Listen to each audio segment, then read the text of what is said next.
आज चाहिँ हामी एचडिडी एसएसडी नदेखाउने इस्युलाई कसरी सल्भ गर्ने भनेर हेर्छौँ। यहाँ म अहिले यसलाई एउटा बुटेबल युएसबीबाट बुट गर्छु या 12 थिचेर डेलको डिभाइसमा मैले युएसबी कनेक्ट गरिसकेको छु। त्यहाँनिर जाउँ, युएसबी कनेक्ट गरेकोलाई युएसबीबाट सेलेक्ट गरौँ बुट गर्नको लागि र हेरौँ बुट त हुन्छ। बुट भएर इन्स्टल गर्ने प्रोसेसमा अगाडि जाँदाखेरि यसले मेरो कम्प्युटरमा भएको एसएसडी देखाउँछ कि देखाउँदैन।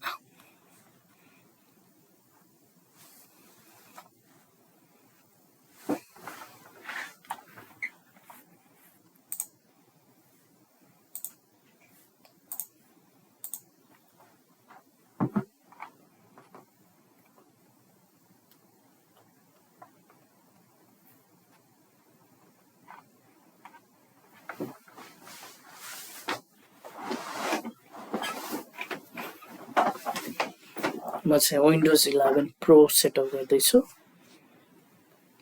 हेरौँ, छैन।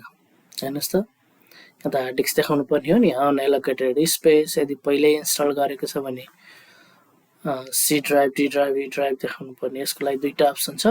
फर्स्ट अप्सन चाहिँ हामी download Intel rapid storage technology driver for Dell PC, होइन, त्यो पिसी अनुसार नै हुन्छ। लेनेभो छ भने लेनेभो, डेल छ भने डेल, जे छ त्यसको लागि सबभन्दा पहिला चाहिँ हामी यहाँ गुगलमा गएर त्यसलाई डाउनलोड गरौँ। Intel rapid storage technology driver Dell. मेरो पिसी अनुसार त्यसरी जानु पर्यो, होइन। डेल सर्भिस ट्याग मोडल भनेको छ, मेरो चाहिँ अप्टिफ्लेक्स माइक्रो 7010 हो। मेरो चाहिँ विन्डोज 11 मा सेटअप गर्दैछु, त्यही भएर सेलेक्ट गर्छु। विन्डोज 11 सेटअप गर्दाखेरि यसले के भन्छ, driver is not compatible driver चाहिँ छैन। उनीहरूले अपडेट गरेको छैन यो पुरानो पिसी भएको भएर 11 को लागि। तर म विन्डोज 10 कै ड्राइभरलाई ट्राई गर्छु। यहाँ ड्राइभरको लिस्ट देखाउँछ। यो लिस्टमा चाहिँ हामीले हेर्नु पर्यो यो Intel storage technology driver and application, यसलाई चाहिँ डाउनलोड गरौँ, होइन। ड्राइभर एन्ड डाउनलोडमा गएर त्यहाँबाट हामी डाउनलोड सेलेक्टेड गरौँ। यो डाउनलोड भइहाल्छ। सानो फाइल छ, धेरै ठुलो छैन। ओके, अब यो हामीले डाउनलोड गरिसकेपछि यो चाहिँ EXE फाइलमा डाउनलोड भइदियो। EXE फाइलमा डाउनलोड भइदियो भने त हामीले त त्यो सेटअप गर्ने बेलामा सेलेक्ट गर्न पाउँदैनौँ, डाइरेक्ट सेटअप हुन्छ EXE फाइल त। तर यसभित्र भएको फाइलहरू हामीलाई चाहिएको छ। यसको लागि के गर्ने त भन्दाखेरि हामीले यसलाई एउटा थर्ड पार्टी सफ्टवेयर युज गरेर अनजिप गर्ने। यो EXE फाइल भनेको नि काइन्ड अफ जिप फाइल नै हो, होइन। जति पनि फाइलहरू छ यो सबैको प्याकेज बनाएको। यसलाई म त्यो नयाँ फोल्डरभित्र कपी गर्छु, पेस्ट गरौँ। अब 7zip मैले अलरेडी इन्स्टल गरेको छु। यहाँनिर 7zip भन्ने एप्लिकेसनमा गएर एक्सट्र्याक्ट हियर गर्छु म, अथवा एक्सट्र्याक्ट फाइल गरौँ। त्यसपछि यसभित्र भएका फाइलहरू त्यसरी फोल्डर बनेर आउँछ।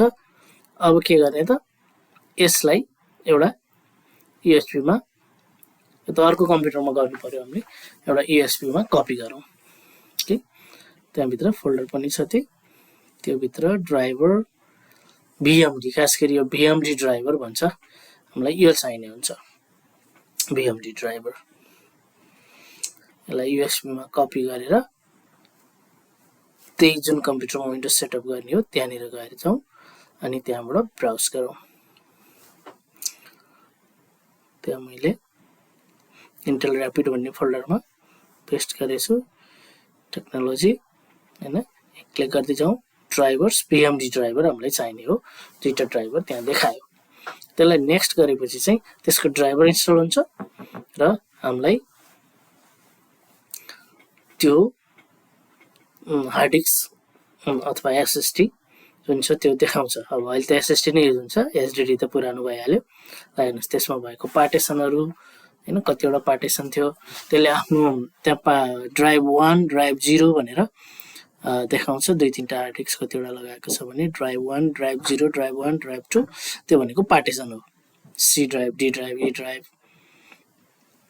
त्यसरी देखिन्छ। अर्को तरिका भनेको के हुन्छ त भन्दा बायोसमा पनि सेटिङ हुन्छ।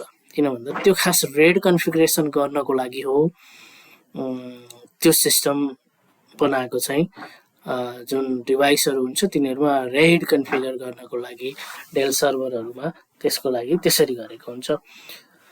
अप्सन 2 हामी जान्छौँ, फेरि एकपटक रिपिट गर्छु हैन।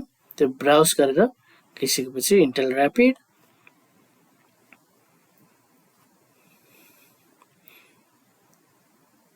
त्यहाँनिर चाहिँ छैन केही पनि।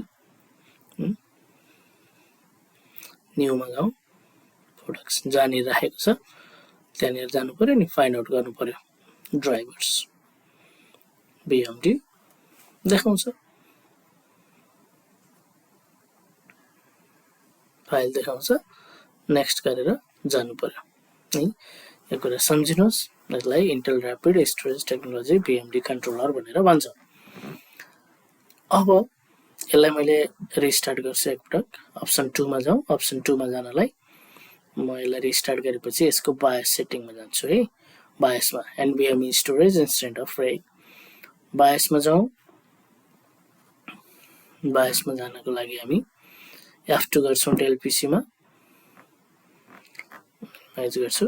त्यसपछि त्यहाँनिर यो बायोस सेटअपमा गइसकेपछि यसको स्टोरेज भन्ने त्यहाँनिर मेनुमा आउँछ।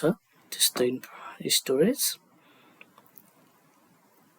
यहाँनिर यो स्टोरेजमा हामी क्लिक गरौँ। त्यसपछि त्यहाँ 3टा अप्सन छ। सेटा NVMe अपरेसन भनेको छ, रेड गर्ने कि अब यसलाई चाहिँ NVMe SCHI NVMe मा चेन्ज गर्ने। डिसेबल गरिदियो भने चाहिँ फेरि कुनै पनि हार्ड डिस्क कनेक्ट भएको देखाउँदैन।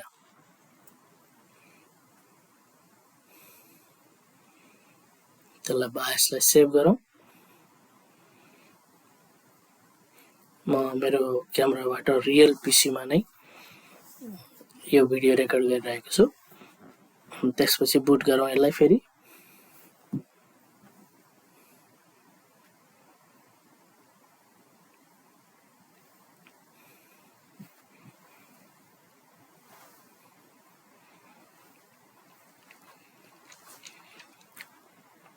हेरौँ बुट भइसकेपछि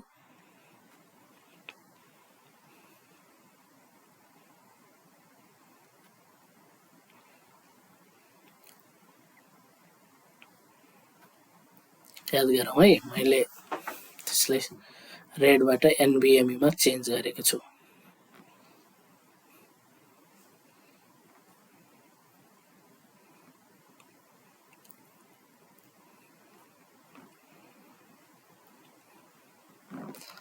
कस्टम इन्स्टल हैन, अपग्रेड गर्ने भने अपग्रेडमा जान्छौँ। विन्डोज इन्स्टल गर्दाखेरि हामी जस्तै 10 बाट 11 अपग्रेड गर्ने, तर हामी चाहिँ कस्टम इन्स्टलमा गएर त्यसरी जान्छौँ। हेरौँ है, रिमेम्बर गरौँ यहाँ किन यसरी देखायो त भन्दा बायोसमा त्यो भिडियोमा हेर्नुहोस् त।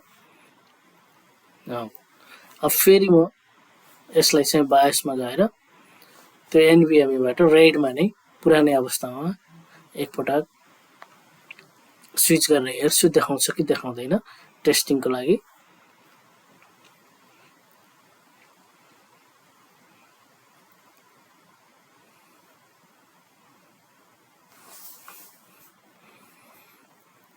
म चाहिँ रेड अन गरेर यस गर्छु। अब हाम्रो प्रिन्सिपल अनुसार सिस्टम अनुसार चाहिँ यसले अब त्यो SSD लाई देखाउनु हुँदैन सेटअप गर्दाखेरि।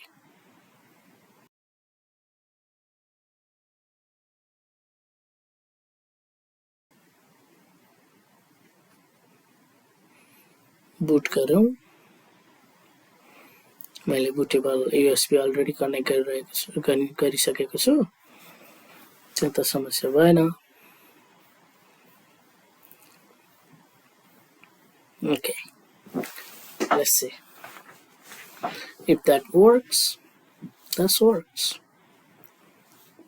Desktop support, IT support मा काम गर्दा तपाईहरुले विन्डोज इमेजिङ गर्नुपर्ने हुन्छ। इमेजिङ, रिइमेजिङ, विन्डोज इन्स्टलेसन जे भने नि कुरो एउटै हो, तरिका फरक फरक हुन्छन्। मैले चाहिँ USB बाट सेटअप गर्दैछु। कतिपय ठाउँमा चाहिँ इमेजिङ सर्भरहरु हुन्छ, SCCM हुन्छ, WDS हुन्छ, कतिपय ठाउँमा विन्डोज अटो पाइलटबाट पनि प्रोभिजनिङ गर्ने हुन्छ। त्यसको बारेमा पछि हेर्दै जाउँला। अब यहाँनिर हेरौँ त, एक्सेप्ट गरौँ, कस्टममा जाँदा अहिले देखाएन।